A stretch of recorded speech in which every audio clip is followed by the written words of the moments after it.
자, 오늘은 10번째 시간입니다, 여러분. 마지막 시간이고요. 10과 제목은 영적 공동체, 그리고 소제목은 함께 걷는 영성의 길이네요. 오늘 주제 말씀은 이것입니다. 요한복음 17장 21절 말씀이에요. 제가 한번 읽어보겠습니다. 요거는 제가 조금 뭐 사역이라고 하기보다 좀 섞었습니다. 성경 몇 개를. 그래서 조금 우리가 아는 개역 성경은 조금 다릅니다. 어쨌든 자 읽어볼게요. 모두 하나가 되게 하소서. 아버지께서 내 안에, 내가 아버지 안에 있는 것 같이 그들이 우리 안에 있게 하사 세상으로 아버지께서 나를 보내신 것을 믿게 하옵소서. 요한복음 17장 20절 말씀. 그리고 오늘 내용을 잘 설명해 주고 있는 책 속에서 제가 발췌한 주제 구절은 사귐 안에 있을 때에만 우리는 홀로 있을 수 있고 홀로 있을 수 있는 사람만이 사귐 안에서 살 수 있습니다. 이 둘은 서로 떨어질 수 없습니다. 디트리 보네프라는 분께서 말씀하신 것입니다. 자, 이 내용은 우리가 뒤에서 다루도록 하겠습니다. 자, 1번 관계의 영성. 자, 우리가 영적 공동체에 대해서 이야기를 나눌 때 첫 번째로 우리가 나눌 것이 관계의 영성입니다. 관계의 영성. 영성인데 관계하는 영성이라는 거죠. 기독교 영성이라는 것은 1차적으로 우리의 내면에 관한 것이에요. 내적 여정입니다. 그래서 분명히 개인적인 것입니다. 나 홀로 하나님 앞에 나아가는. 그래서 개인적으로 홀로 하는 그런 부분이 분명히 강합니다. 그것이 사실 기초예요. 기본이고. 그런데 기독교 영성은 그런 내적인 것에서만 머물러 있지 않습니다. 내적인 것에서 하나님을 만나고 이것이 외부로 흘러가거나 외부적으로 나아가게 되어 있어요. 그래서 그것을 다른 말로 하면 나 개인적인 것이 아니라 나를 둘러싼 사람들, 나를 둘러싼 뭐 공동체, 나를 둘러싼 이 세상과 관계하는 영성이라는 거예요. 그래서 우리 기독교 영성은 그런 나를 둘러싼 것들과 그런 사람들과 관계 속에서 더욱더 영성이 깊어지고 성숙해진다는 겁니다. 다른 사람과 어울려 삶을 통해서 함께 살아감을 통해서 그 안에서 갈등을 겪고 어려움을 겪고 또 많은 일들을 겪고 화해와 치유가 일어나고 그런 것들 속에서 나라는 존재가 어떤 존재인지를 더 깊이 알게 되고 더욱더 영적으로 깊은 그런 영성을 가지게 된다는 거죠. 그게 바로 관계의 영성을 갈 수 있는 거예요. 그래서 균형 잡힌 관계를 우리가 누릴 때에 우리의 영성뿐만이 아니라 우리의 정체성도 더욱더 바로 영성이 깊어질 뿐만 아니라 우리의 정체성도 바로 알게 된다는 거예요. 그래서 제가 이걸 준비하다 보니까 떠오른 노래가 있었어요. 노래. 여러분 하덕규라고 혹시 아시는 분 아시겠죠? 하덕규. 옛날에 네. 시인과 촌장이라고 아주 유명한 그 시인과 촌장의 그 멤버였죠. 하덕규라는 분이 계신데 지금 목사님 되셨는데 어쨌든 이분이 그 만든 앨범 중에 집이라는 앨범이 있어요. 집. 집이라는 앨범 중에 있는 노래예요. 그래서 누구도 외딴 섬이 아니다. 이런 제목이에요. 근데 이게 바로 어떤 면에서 기독교 영생한 모습을 저는 보인다고 생각해요. 가사가 이럽니다. 누구도 외딴 섬이 아니요. 저 망망한 바다에 뿌려진 파편들처럼 쓸쓸히 홀로 떠있는 외로운 섬이 아니요. 그 누구도 외딴 섬이 아니요. 이 막막한 우주에 날리는 티끌들처럼 아무도 모르게 사라져가는 외로운 섬이 아니요. 이렇게 얘기해요. 그 다음에 그럼 우린 누구냐? 하나님께서 만드신 하나님의 형상이고 하나님께서 주신 생명을 가진 존재들이다. 뭐 그렇게 쭉 얘기를 해요. 근데 어쨌든 이게 뭐예요? 관계하는 존재들이라는 거예요. 외딴 섬이 아니라는 거죠. 그렇죠? 뭐 기독교인만 있는 게 아니라 모든 사람은 그렇죠. 외딴 섬이 아니라는 거죠. 관계 속에서 우리는 살아갈 수밖에 없다는 거예요.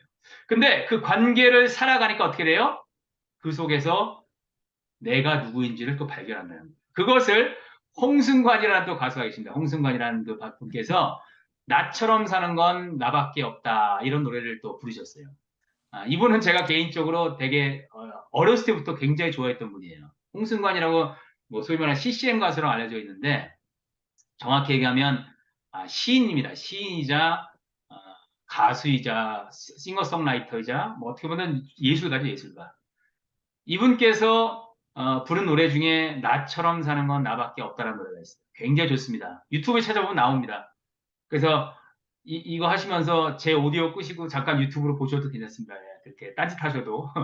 자, 어쨌든 그 나처럼 사는 건 나밖에 없다. 거기 노래의 가사 이렇습니다. 들어보세요. 들의 꽃이 산의 나무가 가르쳐 줬어요. 그 흔한 꽃과 나무가 가르쳐 줬어요. 나처럼 사는 건 나밖에 없다. 강아지 풀도 흔들리고 있어요. 바람에. 저 긴 강이 넓은 바다가 가르쳐 줬어요. 세월의 강이 침묵의 바다가 가르쳐 줬어요. 나처럼 사는 건 나밖에 없다. 강아지 풀도 흔들리고 있어요. 바람에. 저 긴 강이 넓은 바다가 가르쳐 줬어요. 들의 꽃이 산의 나무가 가르쳐 줬어요. 나처럼 사는 건 나밖에 없다고. 자, 어떠세요, 여러분? 그러니까 이 네. 시의 작자가 얘기하는 건 뭐예요? 아주 흔한 것들, 들의 꽃, 산의 나무들, 그죠? 뭐예요? 들풀들.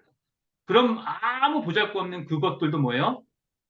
그 자신만의 독특한 무언가를 가지고 있다는 거죠. 나처럼 사는 거는 나밖에 없다는 거죠. 그리고 그것 속에서 저 긴 강, 넓은 바다, 세월의 강, 침묵의 바다 속에서 어떻게 보면 그것을 깊이 묵상하고 깊이 명상하고 관상하면서 깨달은 게 뭐예요? 나처럼 사는 건 나밖에 없다는 거죠. 나라는 것, 나라는 존재가 이렇게 독특하고 유일한 존재라는 것. 그것을 얘기하는 거죠. 그래서 균형 잡힌 영성이라는 것은 이런 관계 속에서 나 자신을 보는 것이고, 그 관계 속에서 진정한 나 자신을 만나는 것이라는 거예요. 그러면 참된 이 나 자신을 만나는 관계의 영성, 그것을 가지기 위해서는 어떠한 관계를 가져야 하는가? 저는 그게 세 가지 관계라고 생각을 해요. 사람마다 어떠한 관계를 맺는 거에 대해서는 다른 관점이 있겠죠. 저는 근데 세 가지 관계를 바로 맺어야 한다고 생각합니다. 그것은 뭐냐면 첫째는 나와 하나님과의 관계를 바로 맺어야 한다는 것이고, 나와 공동체와의 관계를 바로 맺어야 하고, 마지막으로 나와 세상과의 관계를 바로 맺어야 한다는 거예요. 그럴 때 나 자신이 누구인지 나를 발견하는 영성을 가져야 한다는 거예요. 나와 하나님, 나와 공동체, 나와 세상. 그래서 다시 말씀드리지만 기독교 영성은 나 자신, 그리고 나 자신을 바로 알기 위해서 하나님과만의 관계, 위만 쳐다보는 하나님과의 관계, 그걸로 끝나는 게 아니라는 겁니다. 더 나아가서 나와 공동체, 나와 세상과의 관계를 나아가는 거예요. 왜냐? 우리 하나님이란 존재가 바로 그런 분이기 때문에. 하나님은 나 자신만의 하나님이 아니에요. 온 세상을 만드시고 온 우주를 다스리는 우주적인 하나님이시라는 거죠. 하나님의 관심사는 나 한 사람이심과 동시에 온 세상이라는 거죠. 그러면 우리가 하나님 안으로 더 깊이 들어갈수록 나 자신만이 아니라 다른 곳에 눈을 돌리게 된다는 거예요. 그렇기 때문에 나와 하나님의 관계, 나와 공동체와의 관계, 나와 세상의 관계를 바로 맺어야 한다는 겁니다. 자, 그러면 어떻게? 이미 우리가 지난 몇 시간입니까? 거의 7번에 거쳐서 나와 하나님의 관계는 많이 다루었어요. 그건 뭐예요? 고독을 통해서. 고독과 침묵 속에서 우리는 하나님을 만나는 겁니다. 그렇게 여기서 어떻게 해요? 우리의 내면, 영혼의 쉬면 그 하나님 자리에 계신 하나님을 만나기 위해서 우리의 내면 더 깊은 곳으로 들어가는 거죠. 그게 뭡니까? look in. 들여다보기죠. 그렇죠? 하나님 안에서 우리 내면을 더욱더 들여다보는 거예요. 그렇게 하는 것 중에 또 우리가 그럼 어떻게 하는 것인가? 무엇을 깨닫는 것인가? 아, 하나님을 만났더니 하나님은 밖을 보게 하시는구나. 누구를? 내 옆에 사람을, 나의 가족을, 나의 친구를, 나의 직장을, 나의 교회를, 나를 둘러싼 사람들. 그걸 통칭하면 어떻게 보면 공동체라고 할 수 있겠죠. 내 옆에 어떤, 그렇죠? 그 공동체를 바라보게 하신다. 어떻게? 사귐을 누리기 위해, 사귐을 위하여서 공동체로 나아가게 하신다. 그게 뭐예요? 이제는 옆 사람을 바라보는 거죠. 그래서 옆 사람, 옆을 바라보는 겁니다. Look aside, look aside. 옆 사람을 바라보는 거예요. 자, 그렇게 했더니 공동체에서 사람들과 함께 하나님을 더 깊이 섬기다 보니까 이제는 하나님의 관심사인 세상으로 하나님의 세상을 이처럼 사랑하사. 그래서 그런 것처럼 세상을 바라보게 되는 거예요. 그럼 뭐 세상 관계에서 무엇을 합니까? 이 세상을 섬기기 위해서 섬김을 향하여 나아가는 겁니다. 세상으로 나아가는 거죠. 그래서 그게 뭐예요? Look out. 밖을 쳐다보기입니다. 밖을 보기죠. 바로 이런 거라는 거예요. 하나님과의 관계, 공동체와의 관계, 세상과의 관계를 맺어야 됩니다. 그래서 제가 사실은 아주 신학 공부를 처음 시작할 때, 30살에 다시 신학 공부를 제가 시작했어요. 그때 제가 쉽게 말하면 정말 하나님의 사랑에 지난 시간에 말씀드린 대로 진짜 세츄레이드 돼 있었습니다. 진짜 하나님의 깊은 사랑에 완전히 빠져가지고 쉽게 말하면 이 영빨이 엄청나게 좋았을 때입니다. 그래서 제가 지난번에 여러분들 모실 때 관상 상태에 들어갔을 때 경험하는 막 진짜 표현할 수 없는 신비로운 일들을 많이 경험했어요. 그때 제가. 예. 근데 요즘엔 별로 그런 걸 많이 경험 못합니다. 이제 늙어서 그런지 뭐 영빨이 떨어져서 그런지 모르겠지만 요즘에는 못하는데 그때 하여튼 그래서 진짜로 뭐 이렇게 사람들만 봐도 막 그 모습 속에서 예수님이 막 보이는 것처럼 느껴졌고 막뭐 들에 그러니까 아스팔트에 이 살짝 난 그 들풀을 앉아가지고 꾸준히 앉아서 막 10분, 20분 막 가만히 바라보면서 그 들풀이랑 대화를 하고 그 지나가는 사람이 미쳤다고 했겠죠. 막 이러면서 지나갔을지 모르겠지만 그런 시절입니다. 그때 제가 그때 사실 생각했던 겁니다. 바른 신앙이란 건 그때만 영생이라고 합니다. 바른 신앙을 맺기 위해선 내가 하나님과 공동체와 세상 관계를 맺어야 한다 생각하고 그때 제가 만들었던 그 글이에요. 근데 오랜만에 떠올려서 제가 한번 찾아봤더니 있더라고요. 그때 뭐냐면 단순한 믿음, 작은 만남, 느린 걸음 그걸로 충분해. 그래서 그 당시에 여러분 싸이월드라고 혹시 아실지 모르겠어요. 싸이월드에 제 미니 홈피가 있었는데 미니 홈피의 그 대문에 제가 이걸 써놨던 겁니다. 이게. 단순한 믿음, 작은 만남, 느린 걸음. 그걸로 충분해. 그래서 단순한 믿음은 뭐예요? 하나님, 그리스도에 대한 아주 단순한 믿음이 그것만 가지면 된다는 거죠. 그리고 작은 만남, 내 주변의 작은 사람, 옆에 사람들과 작은 모임, 작은 만남을 가지고 싶다는 이야기고 느린 걸음, 이 세상 속에서 대단한 일을 할 필요 없다는 거죠. 천천히 이 용어적으로 표현하면 이게 평화가 되겠죠. 평화. 느린 걸음으로 하는 것. 그것이 기독교 신앙, 기독교 영성이다라고 제가 이제 생각해서 그래서 뭐 그걸로 충분히 이렇게 한 겁니다. 그땐 제가 만약에 교회를 혹시 개척하게 되면 30살에 이제 신학을 시작하면서 교회 개척하기 시작하면 우리 교회의 표로 이걸 하자라고 제가 그때 생각을 했는데 아직까지도 교회 개척을 못하고 이렇게 하고 지금 있어서 이걸 사용하고 있지 못합니다. 어쨌든 이런 관계 영성을 우리가 바로 가져야 한다는 겁니다. 관계 영성에서 우리가 지난 7, 8과까지 나와 하나님과의 관계, look in, look up 혹은 look in 하는 그 과정을 많이 했습니다. 그래서 오늘은 우리가 할 것이 뭐냐면 나와 공동체, 나와 세상과 관계를 이렇게 들여다보는 시간을 가질 거예요.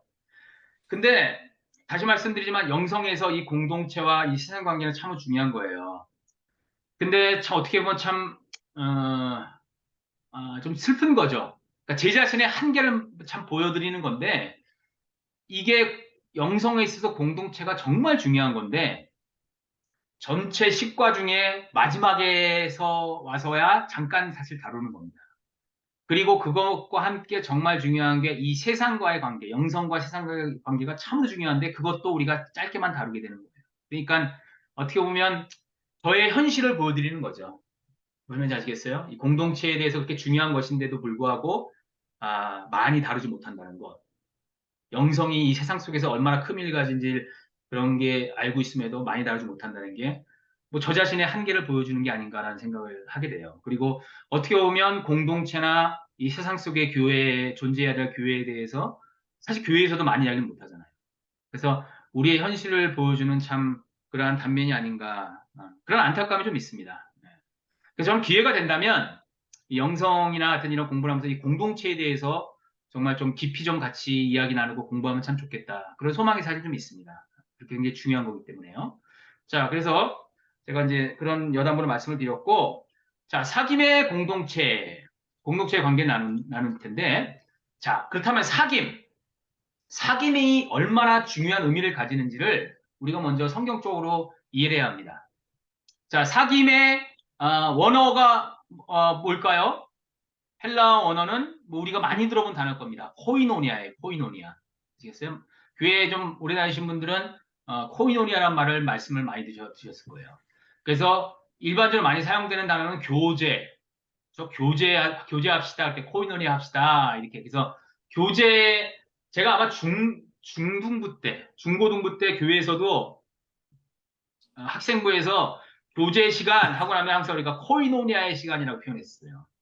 그러니까 어떻게 보면 그 생소하고 어려운 단어를 그 어렸을 때부터 코이노니아 들어가지고 알았었죠. 그래서 교제라고 표현하기도 하고 교통이라고 표현하기도 합니다. 교통.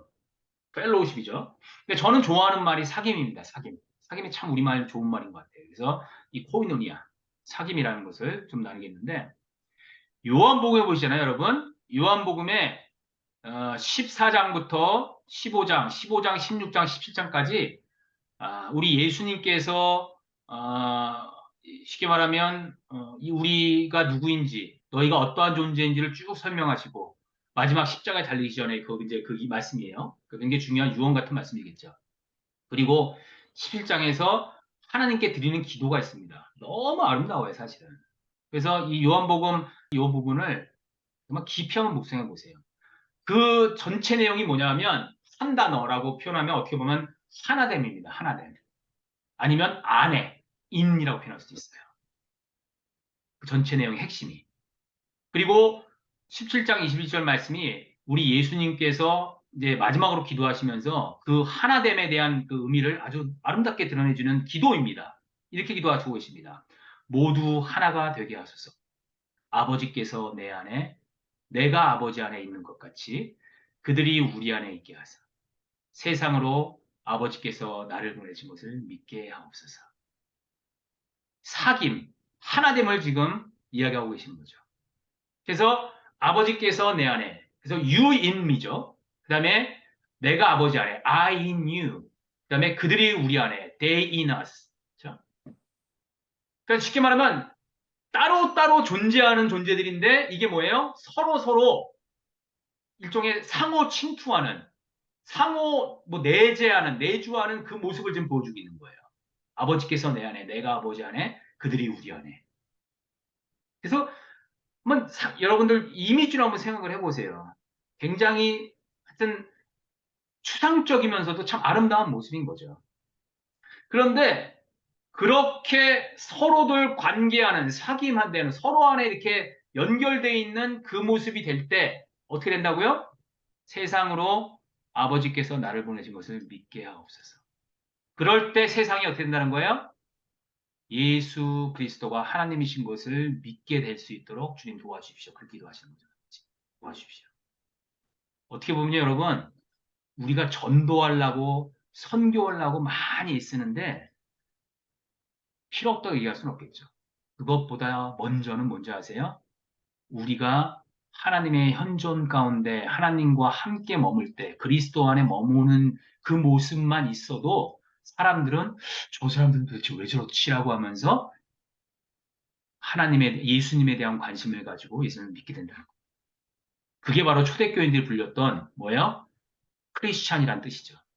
세상을 소란케 하는 그리스도란 존재를 따르는 자들 이런 얘기죠. 어떻게 보면 이게 바로 전도의 가장 핵심적인 모습일 수 있어요.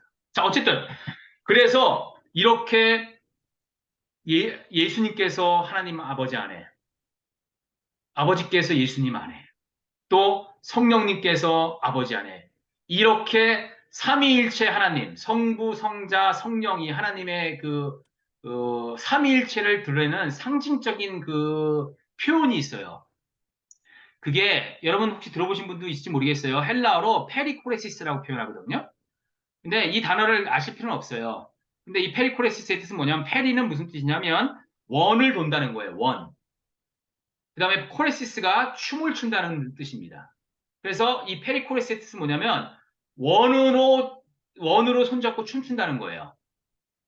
그래서 사랑의 원무라고 표현하기도 하고 이게 서클 댄스, 영어로는 서클 댄스라고 표현하고 디바인 댄스라고 표현하기도 합니다. 그래서 이게 삼위일체 하나님의 모습을 보여주는 참 아름다운 모습이라는 거예요. 사랑의 원으로 춤을 추는 걸. 그래서 제가 한번 보여드릴게요. 잠깐만요. 자, 이게 바로 성부, 성자, 성령의 사랑의 춤을 드러내주는 모습이에요. 셋이서 서로를 바라보면서 손잡고 춤추는 거예요. 그리고 요, 요거는 이제 일종의 그림이고, 이게 페리코레시스를 보여주는, 이게 아주, 상징적으로 보여주는 모습이에요. 보여요. 이게 성부, 성자, 성령이라고 할 때 보세요. 다른 존재인데, 다르잖아요? 근데 어떻게 돼 있습니까? 서로 무한대로 연결돼 있죠. 그렇죠? 이렇게. 이게 바로 페리콜시스를 보여주는 장면이에요. 성부서자 성령께서 서로 다른 존재가 서로 손잡고 사랑의 눈으로 서로 바라보면서 발을 맞춰 춤추는 모습.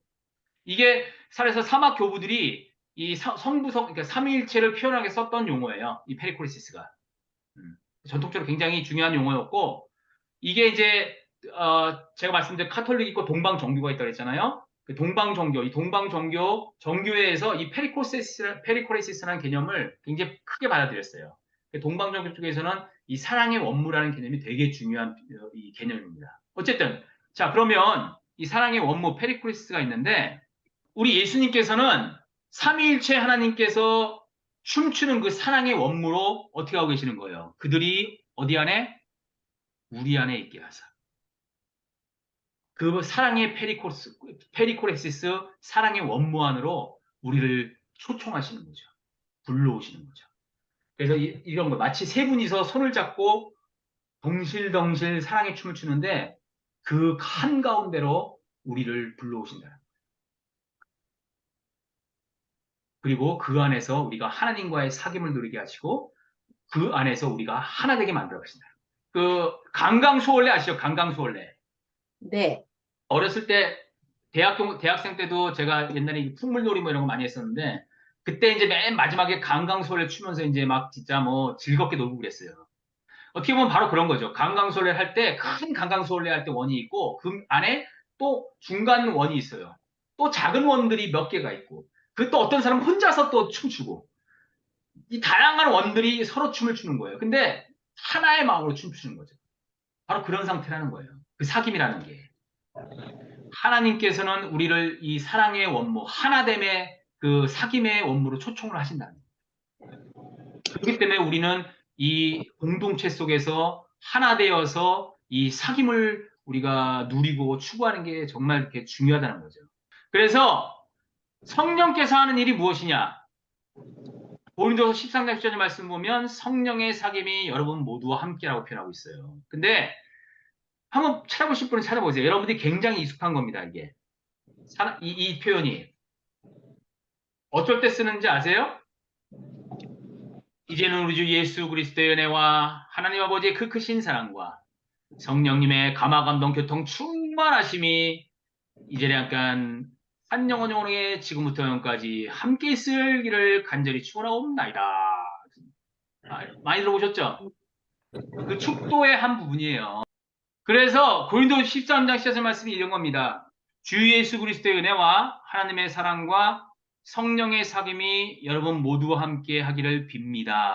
이렇게 얘기하고 있어요. 그리고 여기에서 바로 매주 목사님들이 하는 축도가 나온 거예요. 그런데 대개는 여러분 많이 들은 게 이런 걸 겁니다. 그러니까 쉽게 말하면 주 예수 그리스도의 은혜와 하나님 아버지의 사랑은 많이 얘기해요. 근데 보통은 성령의 감화 감동 교통하든지 뭐 감화 감동 충만 이렇게 한다고요. 근데 성경적으로 성경 그대로 문자적으로 이건 해석을 해서 그냥 하면 성령의 사귐이에요. 자, 그럼 뭐예요? 은혜는 누구로부터? 그리스도 예수님으로부터. 사랑은 누구로부터? 하나님 아버지로부터. 그 다음에 뭐예요? 호이노니아, 사귐은 누구로부터? 성령님으로부터 온다는 거예요. 그만큼 중요한 거라는 겁니다, 이 사귐이. 그리고 하나님의 사람들, 그리스도인들이 함께 사귐을 누리게 하고 하나 되게 하는 게 누구예요? 우리 자신의 노력과 내가 한번 열심히 사귀어 보려고 노력하고 하는 그 차원이 아니라는 겁니다. 성령 하나님, 하나님의 영신 성령께서 우리를 사귀게 하시고 우리를 하나 되게 이끌어 가신다는 거예요. 아시겠어요? 그게 바로 고린도후서 13장에서 이해가는 거예요. 그래서 디미트르 보네포라는 분께서 이렇게 말씀하셨어요. 그리스도인의 사귐은 예수 그리스도를 사이에 두고 사귀는 것이요 그리스도 안에서 사귀는 것을 말합니다. 우리의 사귐, 하나님을 믿는 사람들의 사귐이 독특한 거, 그리고 핵심적인 것은 무엇이냐? 우리끼리 서로 좋아서 만나는 게 아니라는 거예요. 먼저 어떻게 된다는 거예요? 예수 그리스도 그 안에서 예수 그리스도의 그것을 사이에 두고 사귀는 거라는 거예요. 교회 안에서 여러분 여러 가지 모임들을 하잖아요. 뭐 작게는 구역 모임도 있고 뭐 여러 가지 모임들이 있어요. 근데 하다 보면 갈등이 생깁니다. 그리고 분열이 생겨요. 사실은 여러분 어떻게 보면 당연한 거예요. 사람들이 모인 곳엔 그런 일은 당연하게 일어납니다. 괜찮습니다. 어쨌든 근데 그럴 때 우리가 해야 될 일은 뭐냐면 상대방을 바라보는 게 아니에요. 아, 저 사람 왜 저러지? 이게 아니라 뭐예요? 우리의 사귐을 맨 처음부터 만들어 주셨던 누구? 예수 그리스도. 성령 하나님을 바라보는 게 필요하다는 겁니다. 혹은 우리의 내면에 계신 그리스도를 바라보는 게 필요하다. 그럴 때 우리의 참된 사귐이 이루어질 수 있다는 겁니다. 내가 있고 너가 있는데 직접적으로 바라는 게 아니라 그 중간에 그리스도께서 계시고 우리는 그리스도를 바라봄을 통해서 그리스도라는 렌즈를 통해서 상대방을 바라보는 게 바로 진정한 그리스도의 사귐이라는 겁니다. 되겠어요? 그럴 때 우리는 하나 될 수 있다는 겁니다.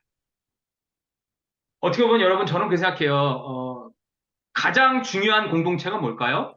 우리에게 주어진 가장 중요한 공동체. 첫 번째는 가족이겠죠, 가족. 그리고 성경적으로 보면 또 다른 중요한 공동체는 교회죠, 교회. 저는 가족도 마찬가지로 생각합니다. 특별히 부부관계. 부부관계도 내가 나의 배우자, 나의 남편, 나의 부인을 그 모습 그대로 바라보기 전에 먼저 그리스도를 통해서 바라보는 게 필요하다고 생각해요. 그래서 남편이 그리스도를 통해서 부인을 바라보고 부인이 그리스도를 통해서 남편을 바라볼 때 서로 간에 어떤 면에서는 서로를 더 이해하게 되고 서로를 용납하고 정말 참된 하나됨이 가능하리라고 저는 믿습니다. 문제는 믿기는 하는데 그것을 잘 하지 못한다는 게 문제겠죠. 그렇죠?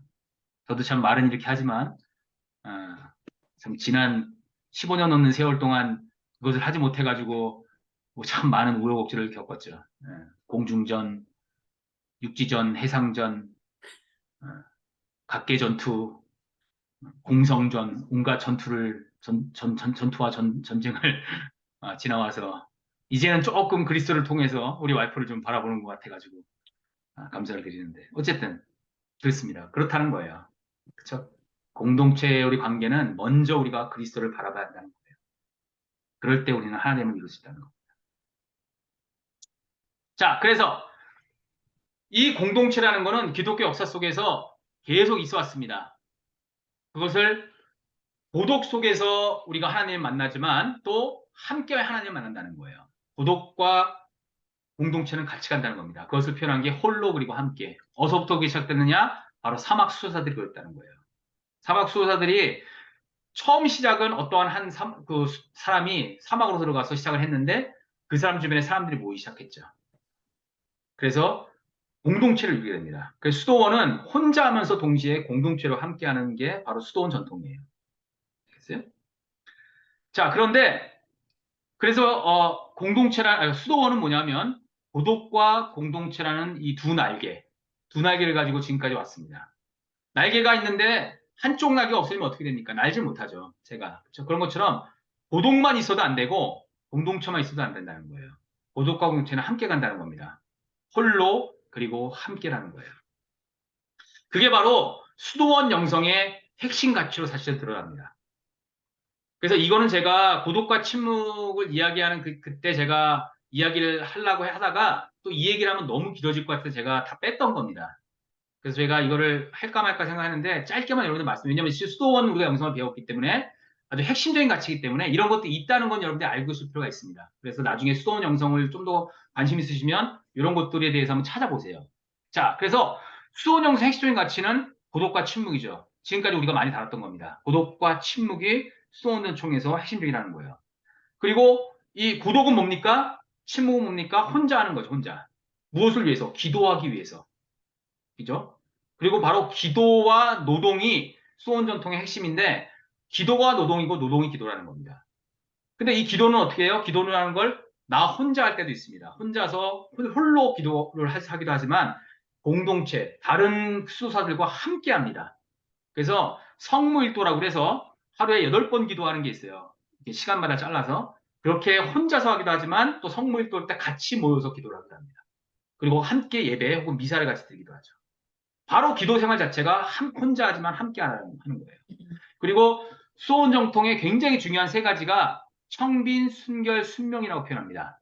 그래서 가난, 쉽게 말하면 가난, 그다음에 뭐 순결이죠. 이거 성적 순결을 얘기하는 겁니다. 이거는 가난함이고 그다음에 순명은 순종입니다. 복종을 얘기하는 거예요. 이것도 결코 혼자 하는 게 아니죠. 같이 하는 거예요. 수도원에 있는 같이 공동체와 함께. 혼자면 이걸 이룰 수가 없다는 겁니다. 함께 하는 거예요. 자, 그런데 여러분 한번 생각해 보세요. 청빈, 순결, 순명과 반대되는 개념이 뭘까요? 청빈은 뭐로부터 청빈입니까? 돈이죠, 돈. 물질. 그렇죠? 가난에 반대는 물질이죠, 돈. 순결은 뭐예요? 성, 섹스죠, 섹스. 그 다음에 순종. 순종의 반대는 뭐예요? 힘, 권력이죠. 다른 말은 명의가 될 수도 있겠어요. 그래서 돈, 섹스, 권력이라는 거예요. 리처드 포스터라는 그 개신교계 영성가가 계시는데 그분이 쓴 책 제목이기도 합니다. 돈, 섹스, 권력. 이 돈, 섹스, 권력이 기독교 영성에 얼마나 위험한 것인가를 이분이 이제 다룬 책이에요. 어쨌든 자, 이 돈, 섹스, 권력이 뭐예요? 뭐 권력 플러스 뭐 명이라고까지 같이 할게요. 우리 안에 내면에 있는 에고, 그렇죠? 나의 겉사람이 추구하는 아주 원초적인 이 갈망이죠, 욕망이죠. 그렇죠? 우리가 에고가 추구하는. 그러한 것들을 벗어나는 것이 바로 우리 수도원에 있는 수도사들이 추구하는 그 영성이었다는 거예요. 청빈과 순결과 순명. 그리고 이 핵심적인 가치는 홀로 할 때는 유혹이 찾아와서 그거를 견뎌낼 수가 없기 때문에 공동체에서 우리가 함께 프랙티스하고 함께 해내간다. 이렇게 쭉 해왔다는 거예요. 그래서 사실은 우리가 21세기 이렇게 이 자본주의 사회, 개인주의 사회, 소비주의 사회를 살아가는데 이 가난과 순결과 이 순종, 복종이 어떤 의미를 가지는가 한번 생각해 볼 필요가 있을 것 같아요. 이 부분은 우리가 뭐 많이 다루진 않겠지만 여러분들도 한번 생각해 보시고 내 삶 속에서 이런 것들을 어떻게 프랙트할 수 있을까 한번 생각하는 게 좀 필요할 것 같습니다. 예? 근데 어쨌든 안타깝게도 우리도 사실 이런 것들을 프랙티스하기가 힘들지만 그 당시에 수도원에서도 이런 것들을 프랙티스하기가 굉장히 힘들었던 게 사실입니다. 그래서 어떨 땐 잘 하다가 시간이 지나면 또 타락이 시작되죠. 중세 카톨릭의 타락과 함께 수도원도 타락하게 됩니다. 왜? 수도원이 청빈, 순결, 순명에서 떠났기 때문에. 그래서 물질과 돈을 더 많이 가지게 되고, 그리고 성적으로 방종을 막 행동하게 하고, 그리고 어떠한 영적 권위, 그래서 수도 원장이나 영적인 권위자들 순종하지 않고 막 그냥 하는, 대드는 막 하는 그런 게 너무 많이 있었죠. 그래서 수도원이 많이 타락하게 됩니다. 그리고 수도원이 이제 다시 개혁되고, 이게 반복되는 거예요. 새롭게 되고 또 타락하고, 이게 반복되죠. 어떻게 보면 우리의 삶과 같은 것 같습니다. 자, 그래서 디트로 보네포가 아까 위에서 다 그 이야기했던 그분이 이렇게 얘기하고 있어요. 사귐 안에 있을 때만 우리는 홀로 있을 수 있고 홀로 있을 수 있는 사람만이 사귐 안에 살 수 있습니다. 이 둘은 서로 떨어질 수 없습니다. 아름다운 말이죠. 한번 생각해 보세요, 여러분. 이 보네포의 이 말은 이 신도의 공동생활이라는 책이 있어요. 음, 이게 굉장히 디트로 보네포라는 분께서 굉장히 중요하시고 유명하신 분입니다. 요즘 많이 언급되는 분이기도 하고 개신교 목사가 그 루터기 목사님이었을 거야 아마 독일의 목사님이었었는데 히틀러 그 나치의 저항해서 그 저항 운동에 가담해서 싸우시다가 나중에는 이제 쉽게 말하면 처형을 당합니다. 순교합니다 이분이. 근데 이분이 이제 쓴 여러 가지 좋은 책들이 많이 있어요. 그래서 그것 때문에 이번에 이분이 쓴 책들 내용에서 제가 갖고 온 건데 공동체가 무엇인지 공동체가 얼마나 의미 있고 가치 있는지를 참 아름답게 쓴 책입니다. 이 신도의 공동생활이라는 책이 굉장히 좋은 책입니다. 그래서 공동체에 관심 있는 분은 이 책을 꼭 보시면 굉장히 좋습니다. 이 책에 제가 발췌한 건데 사귐 안에 있을 때만 우리는 홀로 있을 수 있다는 거죠. 홀로 있을 수 있는 사람만이 사귈 수 있다는 거예요. 둘은 하나라는 거죠. 제가 여기는 주소 붙이지 않겠습니다. 이 말 자체가 너무 아름다운 말이기 때문에. 토마스 머튼도 이렇게 얘기했습니다. 내가 하나님과 일치하면 할수록 그분과 일치하고 있는 다른 사람과 더욱 일치할 것입니다. 이것도 참 아름다운 말이죠. 머튼이 추구했던 게 뭐예요? 깊은 관상 생활 속에서 철저한 고독과 침묵 속에서 하나님의 사귐에 깊이 들어가기 위해서 애썼잖아요. 그리고 그분과 하나 되기 위해서 일치하기 위해서 정말 자신의 모든 것을 바쳤던 사람이 토마스 머튼이잖아요. 근데 뭐예요? 그 사람 얘기가 내가 그 하나님과 일치하면 할수록 뭐예요? 그분과 일치하고 있는 누구? 다른 사람들, 자기 옆에 있는 사람들, 이 세상 사람들과 더욱더 하나 된다는 거죠. 이게 바로 이 요한복음 7장 20절에서 말씀, 바로 그 말씀 똑같죠. 아버지께서 내 안에, 내가 아버지 안에 있는 것 같이 그들이 우리 안에 있게 하사. 그렇죠? 모두 하나가 되게 하소서. 그 우리 예수님의 기도를 토마스 머튼이 이렇게 표현한 거죠. 그렇죠? 그러니까 실제로 토마스 머튼이 제가 벌써 한번 나눈 것 같은데 머튼이 했던 굉장히 중요한 체험 중에서 루이빌 체험이라는 게 있어요. 루이빌 체험이라고 해가지고 그 루이빌이라는 도시에서 그냥 카페에 앉아서 길가를 내다보고 있었어요. 지나가는 사람들. 근데 갑자기 강력한 하나님의 그 임재, 하나님의 현존이 느껴지면서 거대한 힘이 자기를 누르는 어떤 걸 느끼면서 사람들의 모습이 완전히 새롭게 보이는 거예요. 그래서 마음속에 저 사람들을 정말 내가 정말 사랑해야 할 하나님의 사람들이라는 그 마음이 깊이 느껴지다가 계속 그러면서 관상을 하는데 이런 생각까지 드는 거예요. 저 걸어가는 저 사람과 앉아있는 나는 하나다. 그런 마음이 들었던 거예요. 토마스 마튼이. 바로 그걸 표현하고 있는 거죠. 모두가 연결되어 있다는 거예요. 그걸 지금 표현하고 있는 거죠. 그래서 이러한 영적인 공동체는 어떠한 공동체냐? 서로를 돌보고 나누고 기도하고 격려하는 관계가 된다는 거예요. 바로 이게 수도원 전통에서 공동체에서 했던 바로 그러한 전통이라는 거죠. 서로를 돌보고 나누고 기도하고 격려하는 관계. 저는 사실은 바로 이 모습이 우리의 교회가 나아갈 미래라고 생각을 합니다. 그래서 어떻게 보면 수도원 전통의 그 과거를 배워서 오늘의 교회가 앞으로 나아갈 미래라고 저는 생각을 해요. 사귐의 공동체, 사귐의 교회가 오늘 우리 교회가 나아갈 교회, 이 미래라고 생각을 합니다. 말은 저도 이렇게 하면서 참 안타깝습니다, 사실은. 저 자신도 그럼 제가 속해 있는 교회에서 서로를 돌보고 나누고 기도하고 격려하는 관계를 이런 관계들이 있는가?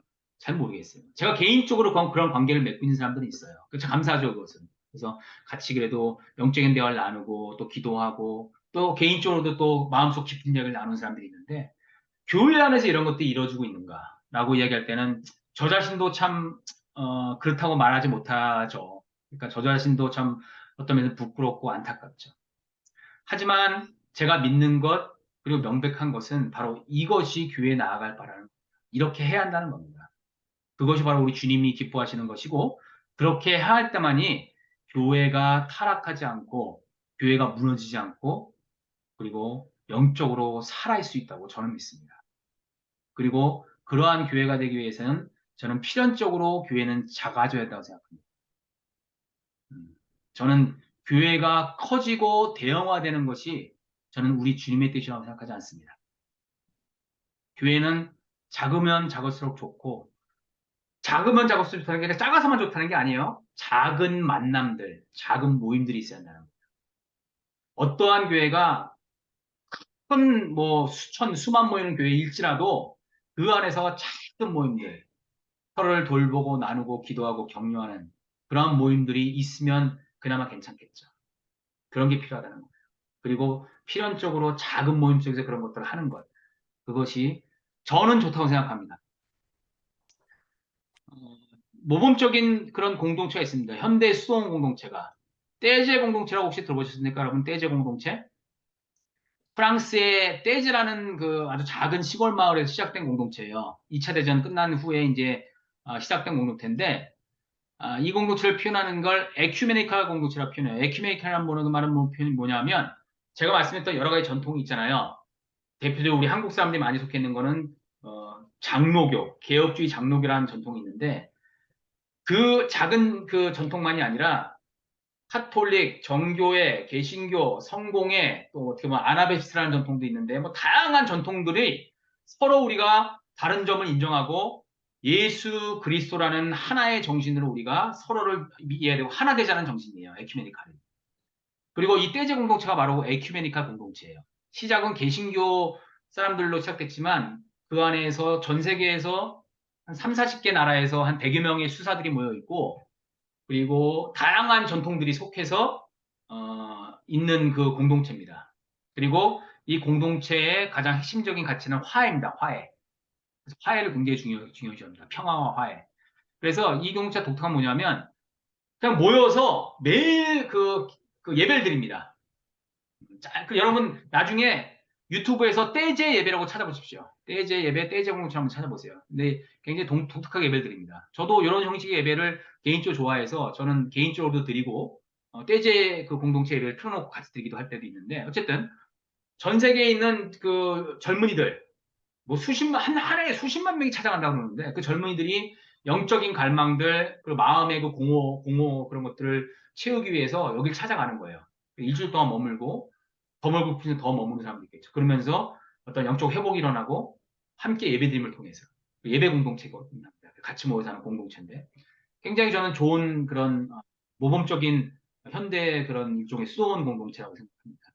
이런 공동체인데 제가 그 예로서 하나 말씀드린 거예요. 책 한 권만 소개해 드릴게요. 굉장히 좋은 책입니다. 이 책도 떼제 공동체를 소개하는 책인데 신한열 수사라는 분이 계세요. 한국 분인데 이분이 떼제 공동체에서 속해 있던 수사님입니다. 거기는 뭐 다른 게 다 수사예요. 그냥 수사라고 부릅니다. 근데 한 20년 넘게, 20년인가 30년인가 꽤 오랫동안 이 떼제 공동체에 속해서 수사로 계셨던 분이고 지금은 아마 한국에 계시는 걸 알고 있어요. 근데 이분이 이 책을 보면 굉장히 따뜻합니다. 따뜻한 책이고 떼제 공동체가 어떻게 그 일들을 하는지 어떤 곳인지를 잘 설명한 책이에요. 그래서 혹시라도 여러분 떼제 공동체에 관심 있으시면 이 함께 사는 기적이라는 책, 이 책 한번 보시면 되게 좋습니다. 이 책 보면 그 환대의 공동체, 그러니까 떼제 공동체가 추구하는 가치 핵심 가족 화해고 또 한 가지가 환대예요. 환대, hospitality. 환대는 제가 아까 수도원 전통의 핵심 가치들을 얘기했잖아요. 뭐 침묵과 고독과 침묵, 기도와 노동, 그다음에 저 청빈, 순결, 순명. 그리고 환대라는 것도 사실 들어갑니다. 누구든지 받아주라는 거예요. 저 사람 누군지 상관할 없이 나랑 다른 누구든지. 떼종공체하는 게 바로 그겁니다. 누구든 받아줍니다. 누구든 와서 함께 예배하고 함께 하라는 거예요. 그거를 굉장히 잘하는데 그래서 그 떼종공체가 하는 모습을 잘 보여주는 책이고 저는 그래서 어떻게 보면요 오늘날 굉장히 독특한 그 개신교 정확히 개신교 공동체라기보다는 에큐메니카 공동체인데 이게 바로 이 과거를 배워서 오늘의 교회가 나아갈 미래를 보여주는 한 모습이라고 생각해요. 그래서 제가 아마 고독과 침묵이 다른 것 같은데 이렇게 표현했었죠. 산자의 죽은 전통은 살아있는 사람을 죽이고 죽은 자의 산 전통은 죽은 사람을 살린다고 표현했어요. 제가. 그 죽은 사람, 이미 죽은 사람 뭐예요? 수도원에 죽은 사람들의 살아있는 생명 있는 전통이 영적으로 죽어 있는 사람들을 충분히 살릴 수 있다는 거예요. 그것이 바로 오늘날 교회가 나아갈 수도원 영성을 배우면서 나아갈 그 미래라고 생각합니다. 영적인 그 공동체를 이루면서 영적인 도움을 받기 위해서 무엇을 해야 하는가라고 얘기할 때 영적 지도라는 개념이 있어요. 영적 지도. 필튼 에드워즈라는 분께서 그럼 영적 지도가 무엇이냐 이렇게 말씀하고 있어요. 두 사람 혹은 그 이상의 사람들이 하나님의 현존에 더 온전하게 응답하며 하나님의 뜻을 분별하고 따라 살려는 목적으로 만나는 것 이렇게 말하고 있어요. 제가 지난 시간에 말씀드렸죠. 영적 분별에서 말씀드렸죠. 영적 분별을 통해서 우리가 하나님의 음성, 하나님의 뜻을 깨닫는 그 방법 중에 뭐가 있다고 했죠? 영적인 조언을 듣는 거 했잖아요. 누구한테? 영적으로 성숙한 사람한테. 내가 신뢰하는 사람에게, 서로 잘 아는 관계 속에 있는 사람에게 영적 조언을 듣는다고 했잖아요. 그것이 바로 영적 지도라고 표현합니다. 그래서 일반적으로는 수도원에서 수도사들이, 특히 젊은 수도사들이 좀 나이 든 수도사, 아니면 혹은 수도원장을 아빠스라고 해요. 아빠스라고 해서 아빠스가 이제 그 전체를 관할하는 수도원장인데, 아빠스의 지도를 받는 겁니다. 영적인 지도를. 그래서 정기적으로 자기가 가지고 있는 영적인 고민들이 무엇인지, 어떤 어려움이 있는지를 받는 거예요. 일종의 멘토링 관계죠. 그걸 영적 지도라고 표현했어요. 그래서 수도원 전통 속에서는 공동체에서 영적 지도라는 걸 굉장히 중요하게 여겼습니다. 근데 우리는 이제 또 21세기 살아가는데 내가 지도를 받는다. 그러면 조금 뭐 기분이 나쁠 수 있잖아. 내가 왜 지도를 받아야 하지? 뭐 이런 마음이 들 수 있어요. 그래서 요즘에 많이 사용하는 표현이 영적 동반이란 말을 표현하기도 합니다. 컴패니언이죠. 영적 동반, 동반자예요. 그래서 누가 누구를 지도한다기보다도 서로 영적인 것들을 정기적으로 만나서 서로 대화를 나누고 영적 도움을 주고받는 관계. 두 사람일 수도 있고 세 사람일 수도 있고 작은 그룹일 수도 있고. 아까 이야기한 여기서 서로를 돌보고 나누고 기도하며 격려하는 것. 영적 동반의 관계. 그래서 그게 멘토링 관계가 될 수도 있고 영적 우정 관계가 될 수도 있고요. 영적 동반자라고 표현할 수 있겠죠. 그런 관계죠. 가장 좋은 것은 부부라면 부부가 이런 걸 할 수 있으면 너무 좋겠죠. 그렇죠? 부부가 뭐 당연히 부부의 관계가 하나 되는 관계고 평소에 뭐 많은 이야기를 나누고 하는데 그 이야기 중에 또 큰 부분이 이렇게 서로 영적인 동반자로서 영적인 대화를 나눌 수 있고 서로 간에 영적인 도움을 주고받고 할 수 있다면 제일 좋겠죠. 그렇죠? 참 아름답죠. 그리고 또 남자는 남자끼리, 여자는 여자끼리 두 사람 혹은 세 사람이서 영적인 대화를 나눌 수 있는 그런 것들을 주고받을 수 있는 그런 관계가 있다면 너무 좋겠죠. 예. 그리고 우리가 이 영적인 동반의 관계 혹은 내가 누군가 영적 지도를 할 때 혹은 내가 영적 지도를 받을지라도 우리가 항상 염두에 둬야 하는 것은 이 관계, 이 모임의 인도자는 우리 성령님이라 쓰는 거예요. 왜? 사귐을 가능케 하시고 이끌어 가시는 분이 누구예요? 우리 성령님이기 때문에. 이 성령의 인도하심이 빠질 때마다 영적 지도라는 거, 영적 동반이라는 것은 필연적으로 타락하게 됩니다. 잘못 가게 돼요. 왜? 서로 간에 하나님께서 주신 통찰과 지혜로 서로 이야기하는 것이 아니라 무슨 말을 하냐? 내가 생각하는 나의 에고의 마음, 나의 에고의 음성을 들려주기 시작합니다. 그러면서 서로 간에 분쟁이 일어날 수도 있고 서로 간에 잘못된 이야기를 나눌 수도 있고 그럴 때마다 다시 성령님께로 눈을 돌려야 하는 게 필요하다는 거예요. 성령께서 우리 이 사귐의 주도자라는 것을 항상 인식하면서 해야 한다는 거죠. 디이티르 보네포가 이것도 이 아까 신도의 공동체안에 나온 한 부분입니다. 형제에게 귀를 기울이지 않는 사람은 머지않아 하나님께로 귀를 기울이지 않을 것이고 하나님 앞에서 자기 말만 짓거릴 것이다. 이렇게 표현하고 있어요. 영적 동업관계에서 이 당시 상황이니까 형제라고 표현했겠죠. 하지만 우리는 형제 자매겠죠. 형제 자매에게 귀를 기울이지 않는 사람. 그렇죠? 영적 지도 혹은 영적 조언을 듣지 않는 사람. 영적 동업관계를 맺지 않은 사람들은 뭐예요? 하나님의 음성도 듣지 못할 가능성이 생긴다는 거예요. 그리고 하나님과의 관계 속에서 기도할 때 하나님의 음성 듣는 게 아니라 뭐예요? 내 말만 짓거리게 된다는 거예요. 그런 위험에 빠질 수 있다는 거예요. 그렇기 때문에 내가 고독 속에서 침묵 속에서 하나님과 관계를 누리면서 동시에 어떠한 사귐, 공동체 속의 사귐의 관계를 누려한다는 것입니다. 아시겠어요? 그래서 우리의 영적인 성장을 위해서 더 깊은 영성으로 나아가기 위해서는 바로 이 사귐의 공동체가 꼭 필요하다는 겁니다. 그것을 여러분 꼭 기억하셔야 돼요. 자, 세 번째, 영성과 세상을 우리가 다룰 텐데요. 그럼 뭐냐면 아까 얘기했던 대로 우리가 바른 관계를 맺어야 하는 것이 나와 하나님과의 관계, 나와 공동체, 나를 둘러싼 사람들, 공동체와의 관계, 그다음에 나와 세상과의 관계를 바로 맺어야 한다는 거예요. 좀 더 정확히 얘기하면 나와 세상이기도 하지만 내가 속한 공동체가 이 세상과의 관계를 맺어가는 거겠죠. 내가 속한 공동체, 가족, 그다음에 어떻게 보면 교회, 그렇죠? 제일 크게 가족과 교회겠죠. 그런 것들 속에서 세상과 어떤 관계를 맺을 수 있냐는 거예요. 근데 사실은 우리가 지금까지 배운 게 수도원 전통의 고독과 침묵의 영성이었는데 이 수도원이 세상과의 관계를 맺는 것은 사실은 좀 약합니다. 그래서 어떻게 보면 수도원 영성의 일종의 약점이라고 생각하셔도 돼요. 왜냐하면 수도원 전통이라는 것 자체가 세상과 분리되어서 따로 우리는 주님을 섬기겠다는 그런 생각이기 때문에 세상과의 관계는 아주 극단적이면 철저하게 단절하는. 그래서 저기 봉쇄 수도 같은 경우는 아예 단절을 해버리죠. 관계를 안 해버리죠.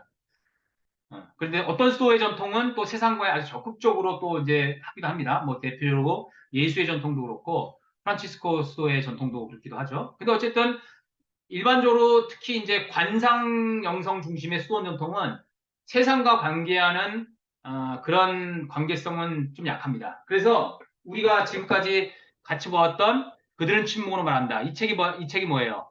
이게 카르투시오 스토에, 그렇죠? 그 봉쇄 수도원에 속한 사람이 쓴 책이기 때문에 여러분 이 책을 읽으면서 느끼셨는지 모르겠지만 세상에 관계된 얘기는 별로 없습니다. 예. 개인적으로 하나님과의 관계 속에서는 많은 얘기를 나누는데 세상과의 얘기는 별로 없어요. 왜? 단절했기 때문에. 그래서 어쨌든 저는 기독교 영성에서 수도원 전통이 세상 관계에 대해서만은 많은 이야기를 못하는 것은 수도원 전통의 저는 약점이라고 생각을 합니다. 예, 어쨌든 그래서 그런 것도 이해하셔야 되고 지금 이 부분은 그래서 수도원의 고독과 침묵 전통은 조금 다릅니다. 어떤 면에서는 제가 그냥 어떤 면에 좀 추가한 부분이라고 생각하시면 될 것 같아요. 세상 관계에서 우리가 그런 관상적 영성을 살아갈 때 우리의 이 기준, 우리의 관점들, 우리의 생각이 바뀌는데 어떻게 바뀌느냐? 이렇게 바뀐다는 거예요. 나의 하나님에서 하나님의 나라로 바뀐다는 거죠. 영적으로 여러분 성숙해질수록 우리의 관점이 바뀌게 돼요. 이전에는 나의 하나님을 많이 찾는 거예요. 나의 하나님 부르면서 나의 하나님 나를 도와주십시오. 나의 하나님을 찾게 되는데 그렇게 영적인 생활을 시작했는데 점점점 나의 하나님을 만나고 알게 되니까 이제는 어떻게 돼요? 내 관점이 내가 보는 눈이 하나님의 나로 바뀌어간다는 거예요. 하나님이 보시는 나와 세상을 보게 되는 걸로 변화된다는 거예요. 아시겠어요? 이전에는 나의 관점으로 하나님을 바라봤는데 이제는 하나님의 관점으로 나를 보게 되고 하나님의 관점으로 이 세상을 바라보게 되는 거예요. 그렇게 바라봤더니 어떻게 되는 걸 깨닫게 되느냐? 나를 둘러싼 모든 것들이 연결되어 있다는 모두가 연결되어 있는 세상이라는 걸 점점 깨닫게 되는 거예요. 아까 말씀드렸던 토마스 멀튼의 루이빌체어처럼 그렇죠? 하나님과의 내가 일치를 추구했더니 저 사람 속에 있는 하나님의 현존을 보게 되고 우리는 연결되어 있다. 그것을 깨닫게 되는 거예요. 이게 정말 진정한 영적 깊이죠. 진정한 깊은 영성을 가진 사람, 깊은 영적인 사람은 다른 사람 속에서 그리스도의 모습을 보고 그 사람과 내가 연결되어 있다는 것을 알고 그렇게 행동하는 사람입니다. 음. 저도 관상적 삶을 살면서 이런 걸 아주 잘 못합니다.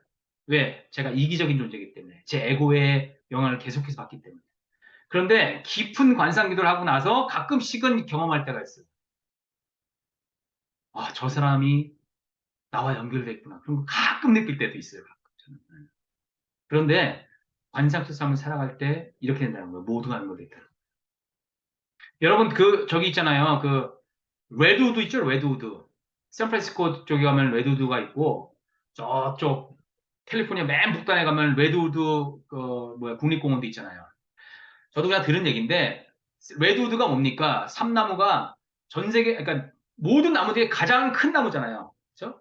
세코야 나무는 가장 넓은 나무고 부피가 큰 나무고 이 레드우드는 가장 키가 큰 나무라는 거예요. 근데 재밌는 건 뭐냐면 이 키가 큰 레드우드 그렇게 우리가 보면 진짜 그 감탄하게 되는 압도되는 그렇게 커다란 나무인데 뿌리가 밑으로는 한 3, 4m밖에 안 들어간대요. 깊이 안 들어간다는 거예요. 그러면 어떻게 그 큰 나무가 지탱을 하느냐? 옆에 있는 다른 레드우드와 뿌리가 서로 연결돼 있다는 거예요. 그래서 땅 밑을 보면 서로 뿌리가 연결돼 있어서 어떻게 돼요? 그 큰 키를 지탱할 수 있도록 서로 뿌리가 지탱해 주고 있다. 그래서 레드우드가 그 큰 나무로서 계속 자라갈 수 있다는 거예요. 깊은 영적인 삶으로 나아가면 우리는 모두가 다른 레드우드라는 것, 다른 삼나무라는 걸 깨닫게 되는 거죠. 비록 눈에 보이는 것은 우리는 다 다른 모습으로 다르게 살아가고 있지만 영적인 저 깊은 곳에 우리는 영적인 뿌리로 서로 엉켜서 연결되어 있다는 거예요. 그걸 보게 된다는 거예요. 그게 바로 하나님께서 바라보시는 이 세상이라는 겁니다. 하나님은요, 제가 서두에 말씀드렸지만 나의 개인적인 하나님이에요. 근데 이런 말이 있어요. God is personal but not private. 이렇게 표현하는 게 있거든요.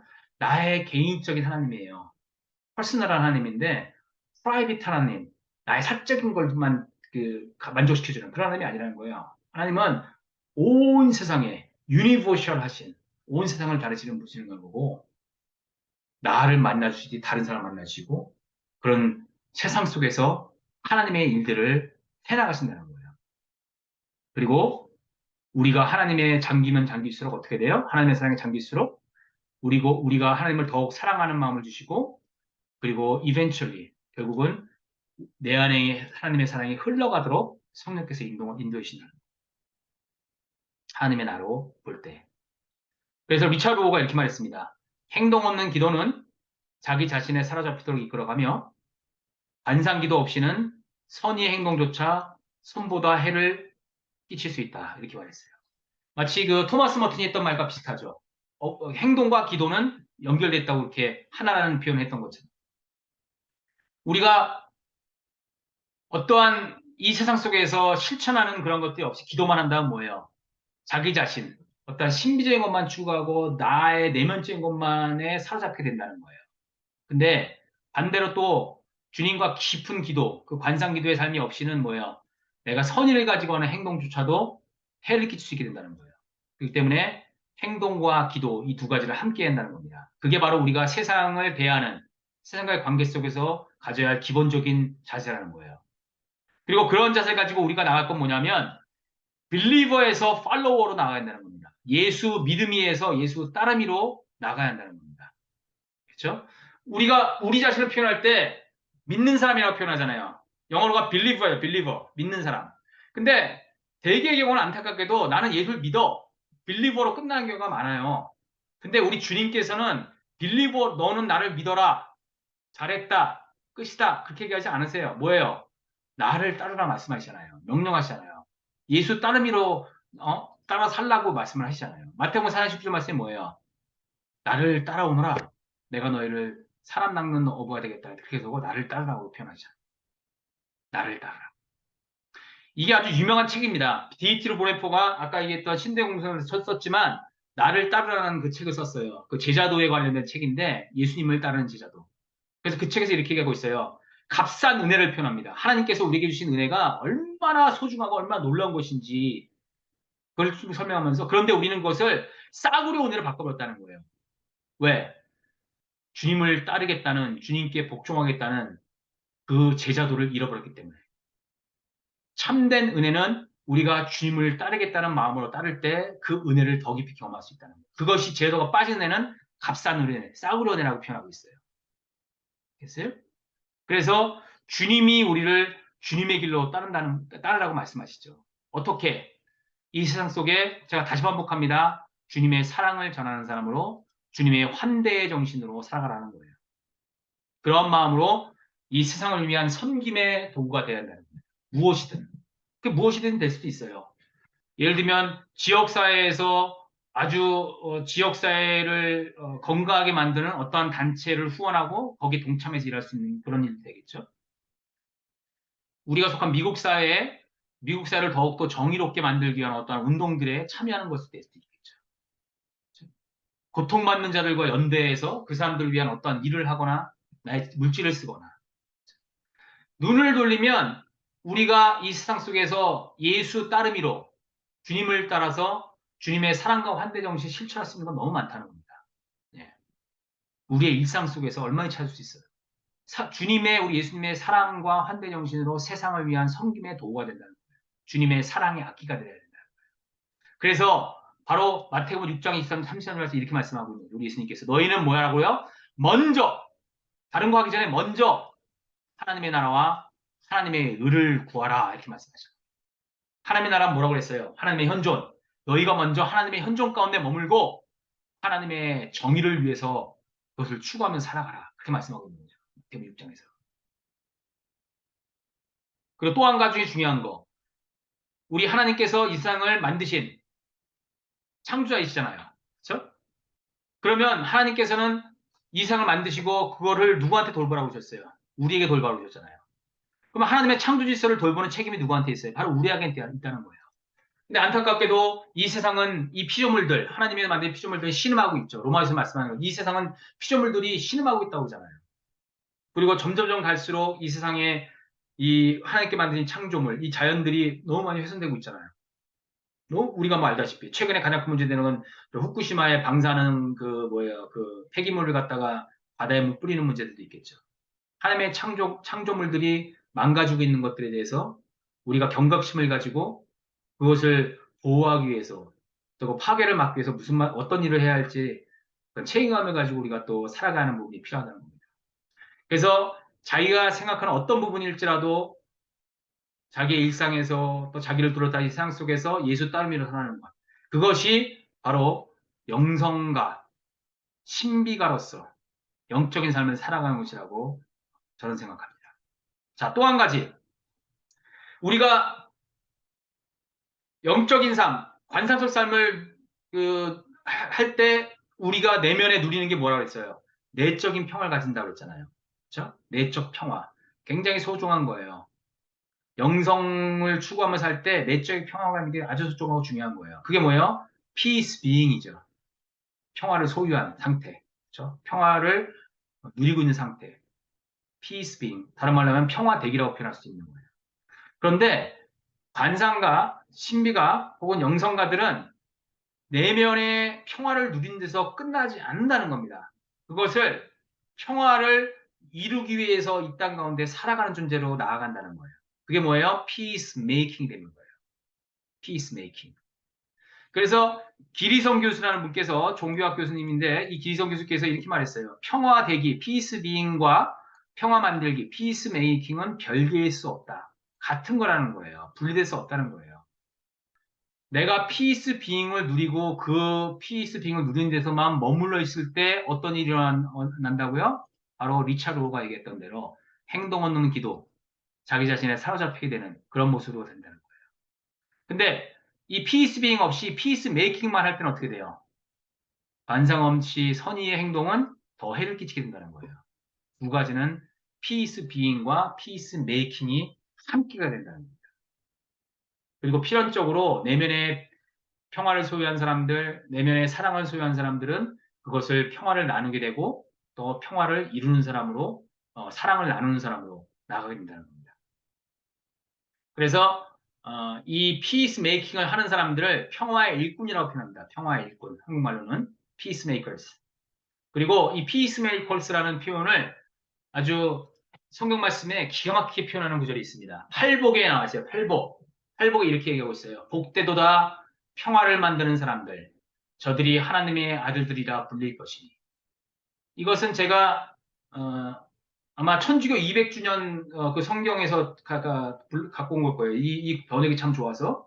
근데 개혁 성경은 어떻게 했는지 한번 제가 찾아볼게요. 개혁 성경은 마태복음 5장. 그래서 이게 번역이 참 안 좋은 번역입니다. 개혁 성경 이렇게 됩니다. 화평케 하는 자는 복이 있나니 저희가 하나님의 아들들이라 일컬음을 받을 것이요. 애매해요 이게. 그리고 그 원문의 번역도 좋은 번역이 아니에요. 원문과 훨씬 가까운 번역이 바로 이겁니다. 천주교 200주년 성서가 그 한 번역이에요. 복되도다. 마카리우스, 블레스드라는 표현이에요. 복되도다. 평화를 만드는 사람들. 저들이 하나님의 아들들이라 불릴 것이니. 이렇게 번역을 했어요. 여기에 담긴 의미를 제가 좀 설명해 드릴게요. 제가 해석하는 거예요. 예수님 당시 1세기에 그 당시는 어떤 시대였습니까, 여러분? 로마 제국이 세계를 지배하던 시대였어요. 그렇죠? 로마 제국. 그러니까 예수님이 있던 그 팔레스타인 지역, 그 지역도 로마 제국의 하에 있었던 그때예요.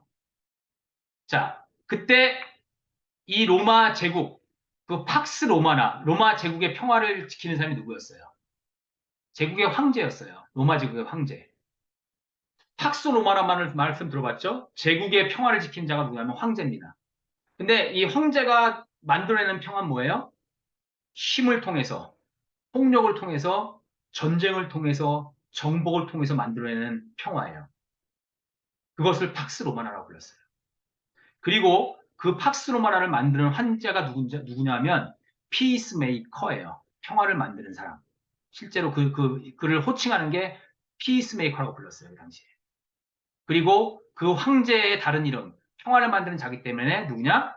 하나님의 아들이었어요. 그 당시에 로마의 문헌들이나 로마 시대의 어떤 그 동정 같은 거 보잖아요. 그러면 거기에 황제를 표현하는 그런 단어들이 바로 피스메이커, 그 다음에 손 오브 갓이에요. 황제를 표현하는 게. 근데 지금 우리 예수님께서 여기서 뭐라고 말씀하시는 거예요? 복된 사람들이 있다. 그 사람들은 누구냐? 평화를 만드는 사람들. 누구예요? 피스메이커인 형제가 아니라 peacemakers. 여기 단수가 아니라 복수를 사용해서 얘기하고 있어요. peacemakers. 평화를 만드는 사람들, 너희들. 너희들이 복된 존재들인데, 그리고 너희들이 누구냐? Sons of God. 하나님의 아들들이다라고 불리는 거예요. Sons of God. 이 당시의 문화 속에서는 Sons라고 표현했겠지만 우리는 뭐예요? Sons and daughters of God이겠죠. 하나님의 아들과 딸들. 지금 이 말씀 자체가 우리 예수님은 그 당시의 배경 속에서 보면 어떤 면에서는 굉장히 전복적이고 위험한 지금 발언인 거죠. 제국에 저항하는 평화를 만드는 자, 하나님의 아들이라 불린 그 제국의 황제와 대결하는 사람들, 그러한 거짓 평화, 전쟁과 폭력으로 만드는 평화가 아니라 진정한 하나님의 평화, 하나님의 샬롬, 자기를 희생하고 하나님의 평화와 사랑을 전하는 사람들, 평화를 만드는 peacemakers, 너희들이 sons and daughters of God이라고 지금 말씀해 주고 있습니다. 그리고 이 말씀 바로 지금 저와 여러분들에게 동일하게 전해주신 말씀이죠. 지금 이 세상도 어떤 사람들은 힘으로, 무력으로 평화를 만들려고 하는 사람들이 있어요. 정복하려는 사람들이 있어요. 심지어는 그것을 기독교의 이름으로, 기독교가 힘을 가지고 더 많은 것들에 해서 어디나 뭘 전해야 된다는 사람들이 있어요. No! 그것은 바로 로마 황제의 방식이라는 겁니다. 그게 아니라는 거예요. 하나님의 샬롬, 자기를 드리고 사랑과 환대의 정신으로 평화를 만드는 너희들, 너희들이 하나님의 아들과 딸들이라고 지금 이렇게 말씀해 주고 있는 거죠. 평화를 만드는 평화의 일꾼들. 마태복음 5장 9절 말씀이 바로 그것을 들어주고 있는 거예요. 이것이 바로 저는 마태복음 5장 9절의 저의 해석이에요. 좀 더 엄밀하게 얘기하면 제가 배운 해석입니다. 이것은 어디 전통이냐면 아나베티스트라는 전통이 있습니다. 아나베티스트. 그래서 한국말로는 제세례파라고 표현하기도 하고 제침례파라고 표현하기도 합니다. 종교개혁 당시에 개신교가 카톨릭에서 갈려서 나왔잖아요. 그래서 카톨릭이 있었고 개신교가 있었고 성공회가 또 갈려서 나오는데 거기에서 제3의길이라고 표현하는데 제세례파라는 사람들이 있었어요. 주님을 정말 문자 그대로 순종하려는 사람들이 있었어요. 그래서 카톨릭, 개신교 양쪽으로부터 핍박을 받은 이 사람들입니다. 이단으로 정죄받고 엄청나게 많은 사람이 죽었습니다. 그 당시. 근데 이 사람들의 이 전통의 핵심적 가치 세 가지가 있어요. 이 아나베스 영성의 핵심 가치는 제자도, 공동체, 평화예요. 그래서 그리스도를 우리는 철저히 복종하겠다. 나를 따르는 주님께 복종하겠다. 제자도, 공동체. 그것을 우리는 함께 사귐을 누리면서 하겠다. 공동체, 평화. 이 세상 가운데 화해와 평화, 하나님의 정의와 평화, 하나님의 샬롬을 이루는 사람들이 되겠다고 해서 이 세 가지를 추구하는 그 영성 전통입니다. 제가 사실은 이 전통에 속해 있었습니다. 이 전통 속에 있는 교단이 메노나이트라고 그러는데 메노나이트 교단에 있는 한인교회, 가정교회였는데 제가 가정교회에 속해서 한 2년 정도 가정교회에 속했었어요. 그래서 공동체를 그때 같이 실험해 봤었죠. 저한테도 굉장히 유익한 시간이었고 참 많은 걸 배웠어요. 근데 결과적으로 나왔습니다. 왜 나오게 됐냐면 뭐 여러 가지 일이 있었는데 어쨌든 거기서 지금은 나와서 거기에 속해 있지 않은데 지금도 제 정체성의 한 부분은 이 아나베스적인 정체성이 있습니다. 그리고 저는 한국교회가 이 아나베스트 전통에서 배울 게 참 많이 있다고 생각합니다. 이 수도원 전통뿐만이 아니라. 그래서 우리가 알지 못했던 그 많은 전통들이 있고 거기서 배울 수 있다는 겁니다. 그 전통에서 얘기하는 겁니다. 평화를 이루는 사람들, 평화의 일꾼들이 바로 하나님의 아들과 딸들이고 그들이 하나님의 일을 하는 사람들이 아닙니다. 오케이? 자, 그래서 우리가 세상 속에서 어떤 관계를 맺어야 하는가?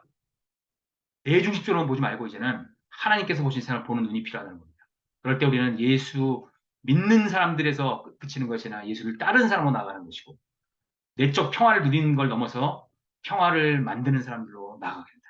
이것이 참된 기독교 영성이라는 것을 여러분 믿으시기 바랍니다. 오케이?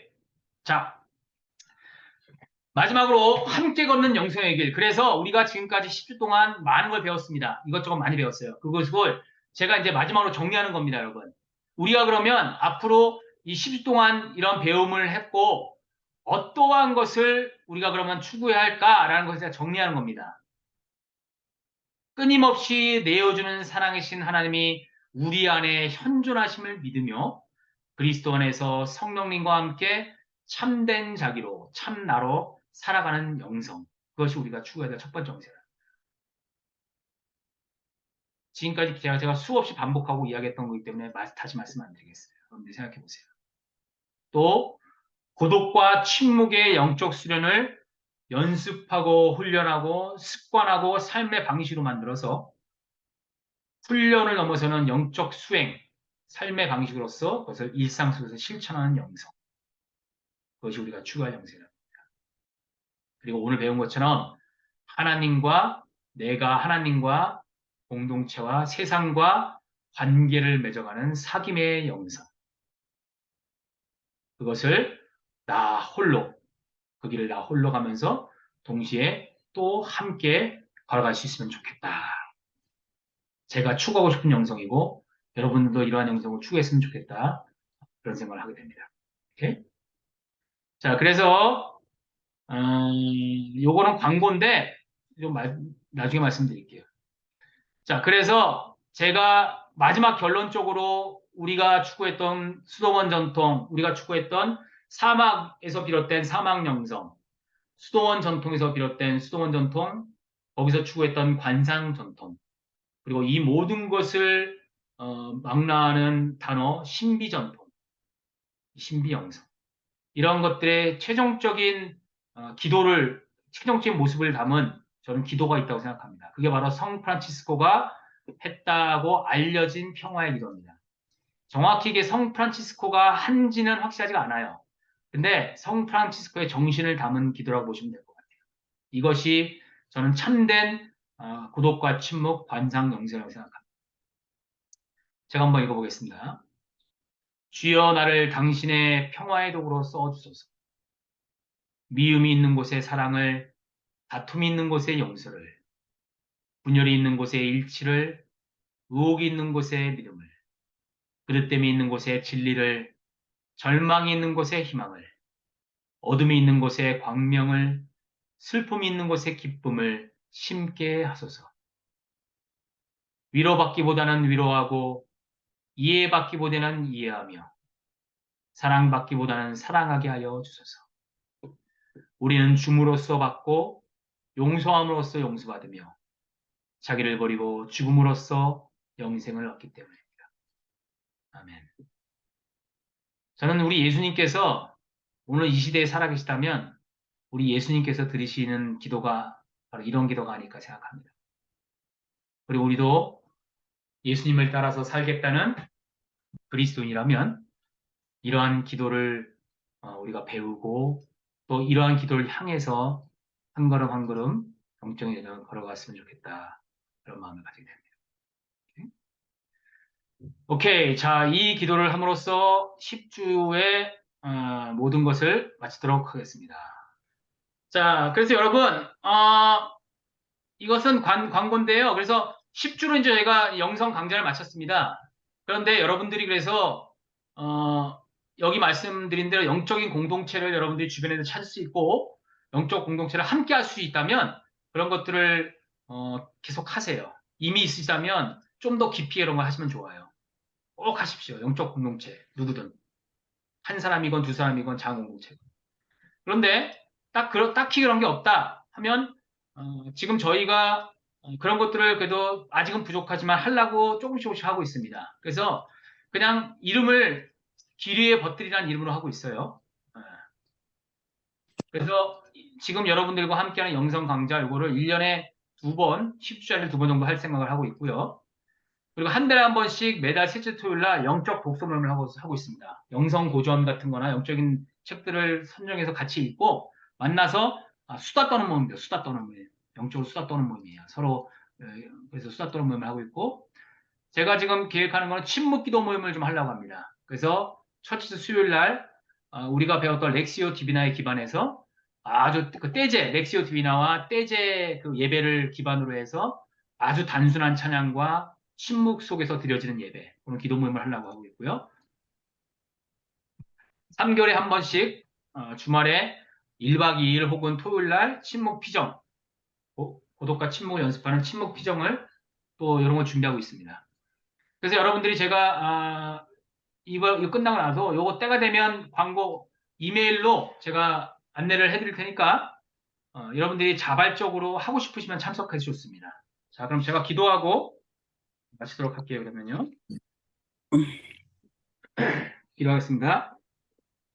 사랑의 하나님, 하나님께서 우리에게 은혜를 베풀어 주셔서 서로 누군지 잘 알지 못하던 사람들이 이렇게 함께 모여서 한 하나님, 한 그리스도, 한 성령님 안에서 이렇게 귀한 시간을 나눌 수 있도록 하시니 참으로 감사드립니다. 늘 우리가 살아가면서 고백할 수밖에 없는 것이 우리에게 맡겨진 모든 것이 주님이 우리에게 베풀어 주신 은총이요 또 사랑임을 다시 한번 고백합니다.